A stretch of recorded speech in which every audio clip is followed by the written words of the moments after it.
So my Discog dive. Oh, we've also got Song of the Year coming up later as well. Yep. My Discog dive was on Earl Sweatshirtius. Oh, there you go. I know you're a fan of his first ever album. I believe it's in your top 10 of all time. Is that correct? Which album? Doris.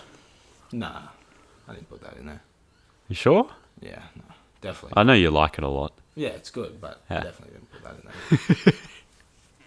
Alright, so when I was reviewing Conway earlier, I mentioned that with his airy beats, he has to bring something extra to the table. That is what Earl does. Very well. He also does very well over production-heavy beats. Mm-hmm. When there's a lot going on. A lot of the time he produces for himself, which, as we all know, gets better results. And he usually works with other people as well. So on production there'll be him and someone else. Yep. His producer name is Random Black Dude, which is pretty funny. The beats he raps over actually remind me a lot of Kanye. Not in the sense that they sound the same, but like the fact that they're very artistic. They're quite different to most other beats. They have a reason for being like the way that they are. That's all that. Just put my drink in the mic. Do you want another one as well? Mm. You do? What are you feeling? Mm-mm. Not a Coke? Mm.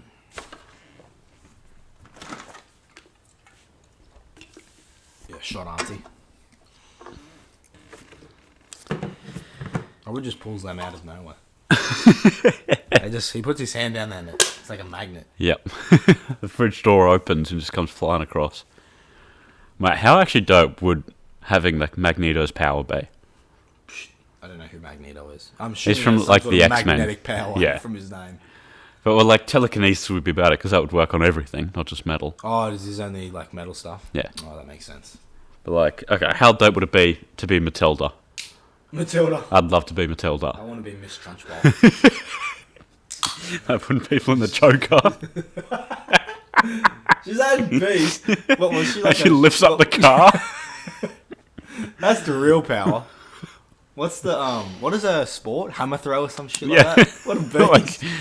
Like, She shot grabs put, that something like that. She grabs that chick by the pigtails and like Yeah. flings her. Makes a guy eat the whole cake by himself. Oh, what a scene. I'm gonna watch that movie. Shit's actually lit. That's a good movie. But getting on. Oh, I spilled my drink. A good example of the more sort of low-key beat that Earl does would be Hive. As we all know, that's a banging track. Like, that has to be one of my favourite Earl Sweatshirt tracks of all time. Yeah. So I'll play it and keep talking. So this is how low-key the beat is. It's literally just a bass line with hats. He works with really drums. good producers. Yeah. Like Bad, Not Good. Yeah. Obviously himself, Mac Miller. He worked with a lot as well, so yeah. But like, and this bit here, the sort of chorus, that's the only melody. Yeah. There's no other layer to the melody. Oh, fuck with no ops. That's a great track. But yeah, just last week you dissected verses or Vince's verse on it. Versus Vince. Yeah, it's an incredibly simple beat, and like Conway, Earl doesn't bring a whole lot of energy. Yeah, he was just talking like we heard. Yeah. But what separates him from Conway is bars like, with that fucking flow, that's just so belittles men, they tentatively tend to turn and go when I am finished. Stone Cold hardly fucking with these neighbor, listen, the description doesn't fit. If not a synonym of menace, then forget it. In turn, these critics and interns that's admitted stuck in the my shit. head. Spitted, just burned like 6 furnaces, writ, it affixed, learning them digits and simultaneously dispelling one trick pony myths, isn't he? That's stuck in my head. That dope. In turn, these critics, in turns. Yesterday, I had it stuck in my head all day. It's such, like, that's really clever wordplay all throughout the whole song. Yeah, you know what Earl actually did say about Vince?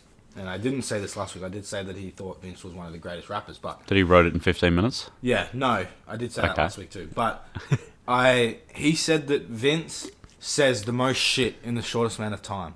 Like, he says Vince doesn't even rap fast. He just sort of says everything and doesn't breathe.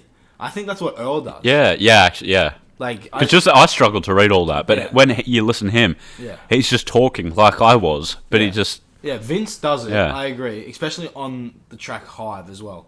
But I think Earl does that even better. Like, he just talks. Earl, I don't even think Earl's a rapper at this point. yeah. He's like, he just talks. Yeah. He's like a poet, sort of. But he doesn't breathe while doing it. Yeah. And then on tracks like Burgundy, I'll play that as well. The tracks... That's produced by Bad Bad, Not Good. Mate, it is. I'm pretty sure. Or Pharrell Williams? No, Bad, Not Good. And Random Black Dude, who is Earl. Oh, there you go. Pharrell did do one for Yeah. So this is very heavy production. The drums are huge. And he doesn't go as hard lyrically. The wordplay isn't as hard, but he focuses more on storytelling in this one. And yeah, it's really, really good production. But that song in particular, he says that his grandma's close to death, but he hasn't seen her for ages because he's focusing on his album. Hearing everyone around him just saying, "When's new music coming out? Drop a song." Chum, for example. The beat is just some dark piano keys with a distorted bass line and drums. And Earl is back with some fucking excellent wordplay and storytelling. Mama often was offering peace offerings, think, wheeze, cough, scoffing, and he's off again, searching for a big brother. Tyler was that, and plus he liked how I rap. The blunted mice in the trap, too black for the white kids and too white for the blacks. From on a roll to cracking locks up off them bicycle racks. I'm indecisive, I'm scatterbrained and I'm frightened. It's evident in them eyes where he hiding all them icicles at. Yep. And as far as features go on this project, for the most part, they are amazing. Obviously, Vince Staples was good twice. Yep. Mac Miller, Tyler the Creator twice, Doma Genesis twice, Casey Veggies and Frank Ocean were all amazing. The two that I weren't a big fan of was S.K. LaFleur, who was on the first track. He just seemed like a bit of a simpleton next to Earl, but I think like 80% of people would. And then RZA. And only RZA because it was like a 3-line hook, and one of the lines repeated. Yeah. So like we just need more of him. RZA produced that song too. Yeah, he did. Well, Earl produced every single song, but like co-produced with like a different producer for each track. Yeah. But yeah. So yeah, that's my dissection of Doris. Now moving on to I Don't Like Shit, I Don't Go Outside, an album by Earl Sweatshirt. Yep. Which I think has to be like in the running for the longest album name of all time.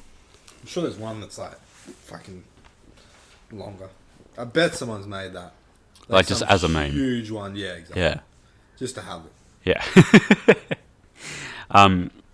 The first 4 songs are just solo Earl. Self-produced, no features, only written by him. They're a much darker vibe, and he seems to like the pitched down drums, where they're much like slower and a very slow melody. And it does suit his voice very well. Although his lyricism is a bit weaker on these tracks, he's getting much more personal with lines like, focused on my chatter, ain't as frantic as my thoughts. Lately I've been panicking a lot, feeling like I'm stranded in a mob, scrambling for Xanax and out the canister to pop. Never getting out of hand, steady handling my job. But it does feel like something is missing there in those 4 songs. I don't know what it is. There's just something that's not there. Like my jaw isn't dropping on every song like it was when I was listening to Doris. Off Top is the first track that isn't self-produced or like solo produced by Earl. It's done by Left Brain. It's a short one, under 2 minutes, but the producer had this little vocal sample in there just going, "Oh man," like every sort of line and a half. It kind of changed depending on where in the song it came up. And that did add a little something extra to the song. I think if it wasn't there, the track wouldn't have been as interesting. And I don't think that that's the kind of thing that Earl would have put in there. And like in Doris, he was always working with someone on production. You know, there was never a track on Doris where it was just him producing. So I think maybe that's what it was missing, just a little extra flair on the beat from another brain. But yeah, I don't know. That's fair. The very next track, Grown Up, features Dash and is solo produced by Earl. The two go line for line throughout the entire song, which also keeps it really interesting. but the beat is something else. The melody is like a synth with like a bit of wobble in there. But the thing that really gives it a bit of extra spark is there's a noise at the end of every line. It sounds like moths getting zapped. Right. Or something like that. I'll see if I can get it up. What's the song? Grown Up. I don't know how else to explain it. Oh, that's by Danny Brown. So there's the wobble. I actually don't know where it is. There. It goes like tick, tick, tick.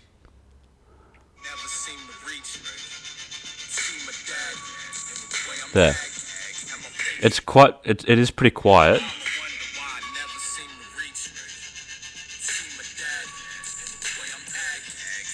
It was just after he said "dad." Yeah. Yeah, it sounds kind of like a moth being zapped. That's like That's a random. no, but like that's sort of the closest thing I can put it to. Yeah, fair enough. Like I can, yeah. Yeah. Sure. And yeah, that just gave it like a little extra bounce. And yeah, it did really help it out. I really liked that track. I also really liked the track Inside. Unfortunately, it was really short as well, under 2 minutes. He's very honest in like a really cryptic sort of way. Like his beats are very artistic, and I think that shines through in the lyrics as well. My favourite set of lyrics would have to be "Friendly with the chosen, the rest is getting the poker hand. Face drinking smoker, it helped me duck when the emotion jab. Fame is the culprit who give me drug without owning cash. Sip until I melt, devil trying me. I'm dodging fallen victim to myself. Middle finger to the help. When it's problems, I don't holler, rather fix them on myself. When it's looking like it's quiet for you, this the shit to yell." So like, friendly with the chosen, the rest is getting the poker hand. So like, he's going to reveal himself to people that he trusts, but the rest of them is just getting the poker face. Sure. What's next? Fame is the culprit who give me drug without owning cash. So like, he's just given drugs, and obviously he has quite a bad drug addiction problem. So he doesn't even have to pay for them anymore because he's famous. People just give them drugs so they can say, "Oh, I'd smoked weed with Earl Sweatshirt," which I'm sure a lot of people would He smoked up. would want. Yeah. So it is quite like it is very honest, but in a cryptic way. That you've got to sort of like work for it to get to it. Yeah. The last two tracks I wasn't really a fan of. I wouldn't consider them conscious rap. As far as the features go as well, I only liked one of them, and that was Dash. Vince Staples on the last track was okay, but he can do way better. And then Wiki and Narkel, I didn't really like at all. Narkel had some good lines if you read them out. Like, "My bro left today, fuck hot sauce in my cup of noodles, you taught me that. I ain't seen you in some years, and there's some news right here, almost made me have a heart attack. Your mama heart intact, we just spoke, I couldn't stomach that." And he ends it with like saying, "I can't be sad, I know you're in a better place now, I know you're looking down on me with people by your side," that kind of thing. So on paper, he does have a really good verse, but just the way that he delivered it, it did not do it justice. Now moving on to his latest track, released late last year, Some Rap Songs. The opener, Shattered Dreams, is the perfect opener for this album. Earl absolutely smashed it out of the park. He seems to be trying to help himself out this time round in this album. In the last album, which I just quoted, he said he didn't want to help himself out. He said he doesn't want to let people know how bad he's struggling. But now he said he's trying his best to get sober. He's realised that he needs help. He hasn't said that he's gotten it yet, but he does seem to be much more mature in the way that he's analysing himself. The first lines in the first verse on the opener are, "I said peace to my dirty water drinkers. Psh, nobody trying to get it clean. Why ain't nobody tell me I was sinking? Ain't nobody tell me I could leave." So dirty water drinkers obviously refers to alcohol. Yeah. So he's now sober, and he's like, "Why didn't you guys tell me I could do this before? Like you were enabling me. Like you could have just said, you could have intervened and like helped me out." Yeah. And not only is that super introspective, but it's got excellent wordplay in it. Like those like those charts where it says like, introspective, clever, sounds good. Pick 2. Right. And I was just going, nah, I'll take all 3. All 3. Boom. Red Water is so fucking artistic. It's 8 bars just repeated over and over again. It's under 2 minutes long, so you hear it 3.5 times. On the 4th time, it like cuts out halfway through. But he's got like a Macbeth reference in there, which rapper references Macbeth? Which is crazy. Or like Red Water, that's obviously a Macbeth reference. Like he's sleepwalking with blood on his hands. Yeah. I haven't decided yet if it's good artistic or bad artistic. There are 15 tracks on the album. Only 3 of them are over 2 minutes. And he does actually mention quite a few times in previous projects that he can't focus for very long, whether that be because he's under the influence or has like ADHD or some sort of form of that. I think having the songs as like sort of short little skits, like little squirts of inspiration, it complements him really well. Yeah. And I feel as a whole, this album isn't really focused on him. Like the last 2 albums have heavily been focused on him and like sort of his dad leaving him, right? When he was really young, and he just needed that sort of approval. Whereas this one, it's not really about him; it's about other issues. One of my favourite lines is on the end of the verse in "On the Way." Dark face on the news, clouds grey on the move, on the way like the truth, which is really good. Like dark face on the news obviously means that the media portrays black people to be evil, like always committing crimes, that kind of thing. Yep. Clouds grey on the move, on the way like the truth, like sort of he's coming basically. He's coming, baby. It's really the only last 2 spoken tracks that are focused on him. The rest of the other tracks are focused on issues like racism or like self-help, that kind of thing. But yeah, only the last 2 spoken tracks are on him. I say spoken because the last track is instrumental, but those 2 are super heavy. There's Playing Possum, which is a little skit. It's his mum just saying thank you to Earl and like acknowledging his growth. I won't go into detail because I do feel like the first time you hear about it should be hearing it. Like I feel like if I say what she says, it's not as powerful. There's not the inflections in my voice that are in hers.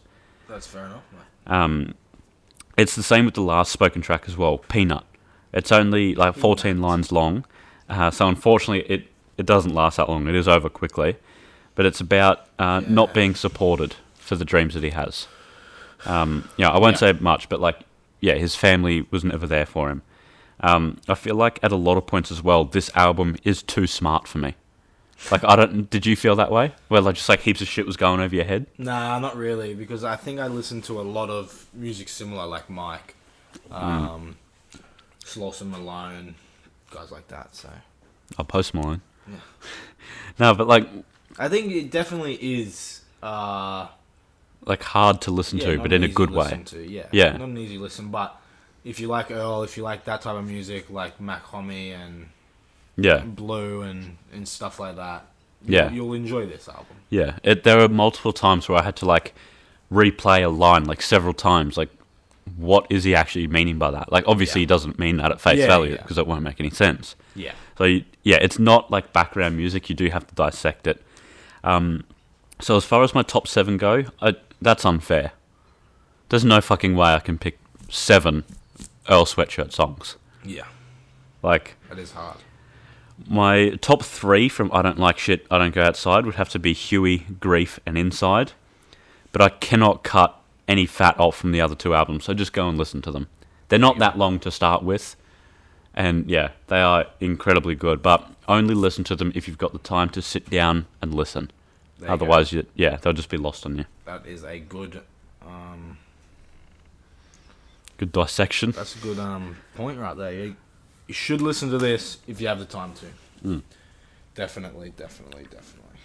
Yeah, and don't listen to half of it, go and do something, and then come back. Like it's it's a story. The whole album is a story. From last year. Yeah.